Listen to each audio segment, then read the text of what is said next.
make a dessert now called date nut squares. And it's from a Made a Heater cookbook, which is so old, I believe now it may be in reissue. And it's wonderful if you love dates because there's just enough batter to keep the dates and nuts together. It's not a typical date nut cookie or something. It's a little different. And it starts with, she wants a foil wrapped pan, which I'm going to do. I like to do the foil on the outside because I find that when you do it on the outside and then turn it on the inside, it fits in better without making all those odd corners. It goes in pretty quick. And then she calls for it to be buttered. I haven't made these for a while, and I'm going to do it. Would parchment paper work just as well? I don't know. So I'm not going to take a chance. I'm going to do exactly what she says, and that is to brush it all with butter, with soft butter. There's not very much in this dessert. I'm making like half a recipe, actually, in an 8-inch pan. So the original would be in a 13 by 9, and that would be, that would be fine too. We're going to start with mixing 1/4 cup of melted butter. And since I'm not cooking it over the stove or anything dessert, I just usually do it in the microwave. So that's 1/4 cup of melted butter and 1/2 cup of regular white sugar. And we're going to beat that. And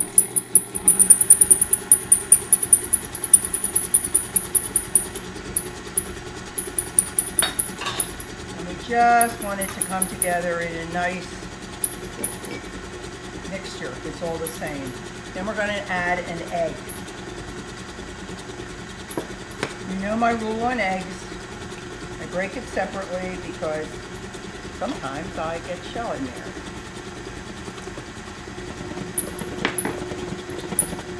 And we're just going to mix that till that's a nice consistent mixture.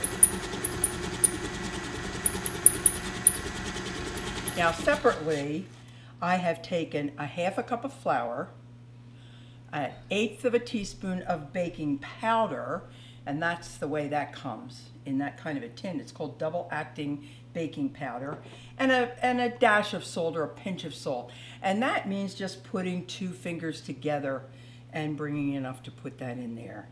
We're going to add this now to this mixture.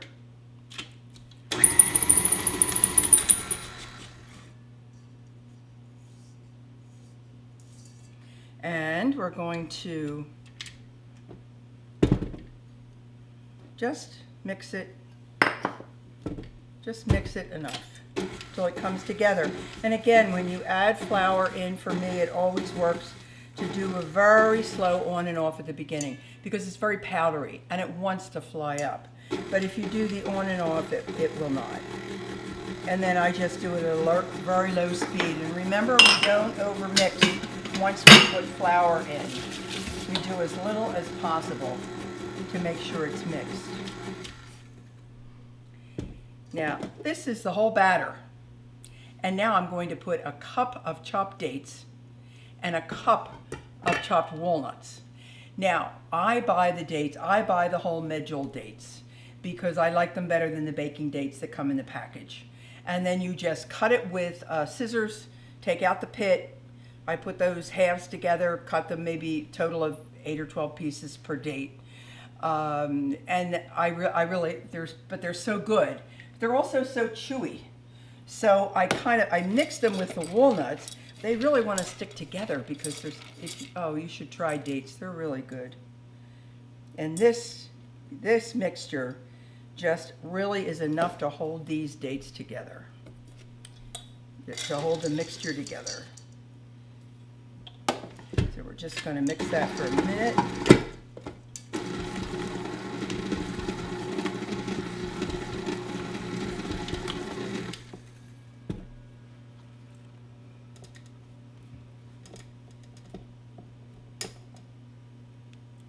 And I'm going to put it into this prepared pan. And you can see how different this is than your average cookie. There's just enough batter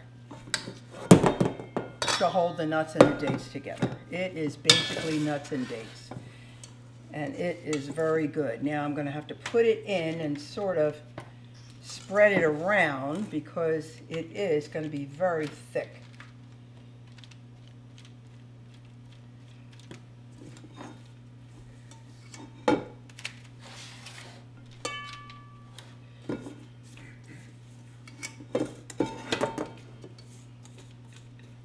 And I've been making these for years, and I put down in the cookbook that they were just wonderful, better than any other date square I had ever had.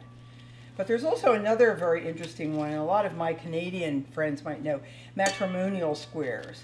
And that is, which I'll do another time, but that is cooked dates in the middle of like an oatmeal crust. And that's also very tasty, but it's quite different than this. This is just pretty special as being really very chewy and very datey.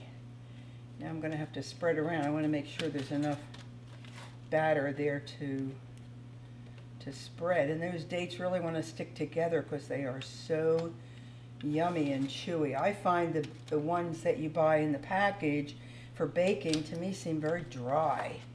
Whereas if you get the regular dates, the medjool dates, they're just wonderful. So I've spread it out. I'm going to put it in a 350 degree oven for about 35 minutes until lightly golden brown. See you later. Here's our date nut squares out of the oven. They're a nice golden brown. Now we're going to turn them out and then turn them out again. So I'm going to lift the whole thing out and I'm going to turn it upside down and I'm going to take the foil off of it.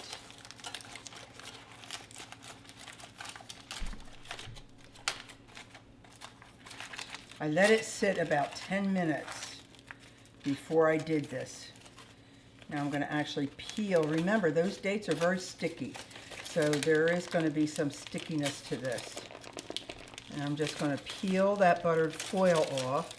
And now you see why it was buttered, because even with the butter, and now we're just going to turn it over again and let it cool.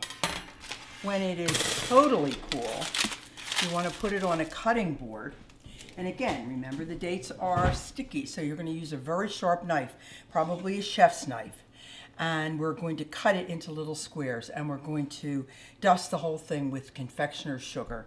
And it just makes a wonderful treat, and it's also wonderful if you want to warm it up and put a scoop of ice cream on it. That is a terrific way to eat it. The date nut squares have cooled. We're ready to cut them. You do need a sharp knife, and you need a nice surface on which to cut them. I'm going to save that corner for myself where the dates glommed up. This is so good. I'm not very good at doing precise things like this, I have to say. By eye, I'm not the best person spatially. We're going to do this in about 3s and 3s.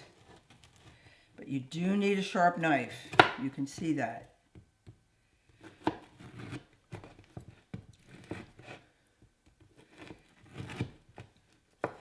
Go across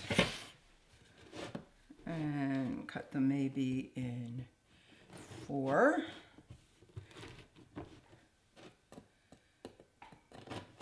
And they're so nice and chewy with the dates. And you can see there really is just enough batter to keep those dates and nuts together. So, and now I'm going to sprinkle with 10x sugar. And this is a fun thing if you can get one of these. It's a nice way to sprinkle your sugar, and then it does have a lid which keeps the sugar dry. Again, thanks for coming. We'll see each other soon. I love the comments. Bye-bye.